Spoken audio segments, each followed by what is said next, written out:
মঙ্গলবার ছিল মাধ্যমিকের শেষ পরীক্ষা, বাংলা দ্বিতীয় পত্র। তাই আগেভাগে পরীক্ষা কেন্দ্রে পৌঁছাতে চাচা চাচি আর 2 বছর বয়সী চাচাতো ভাইয়ের সঙ্গে মোটরসাইকেলে করে মিরবাগ রেলগেট এলাকা থেকে কাউনিয়া যাচ্ছিলেন পরীক্ষার্থী আফসানা আক্তার সিনহা।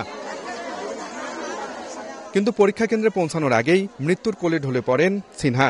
সঙ্গে মারা যান চাচি ও চাচাতো ভাই। জুম্মাপাড়া এলাকায় মোটরসাইকেলের সামনে থাকা একটি সিএনজি হঠাৎ ব্রেক করলে নিয়ন্ত্রণ হারিয়ে পড়ে যান আরোহীরা। এ সময় বিপরীত দিক থেকে আসা একটি যাত্রীবাহী বাস তাদের চাপা দিলে এই মর্মান্তিক দুর্ঘটনা ঘটে। আহত হন চাচা সহ 4 জন।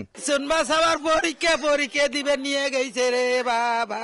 আমার চাচি, চাচাতো ভাই এবং বোন 3 জনের মোটরসাইকেল থেকে পড়ে যায়। পড়ে যাওয়ার সঙ্গে সঙ্গে অপর সাইড থেকে ট্রাক ওভারটেক করে 3 জনের মাথার উপর দিয়ে চলে গেছে।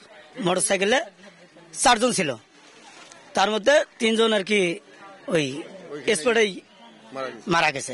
এদিকে ঘাতক বাস সহ চালককে ধরতে অভিযান চলছে বলে জানিয়েছে পুলিশ। ঘাতক বাসটি এখনো আমরা শনাক্ত করতে পারিনি, আমরা বিভিন্ন জায়গায় সংবাদ নিচ্ছি।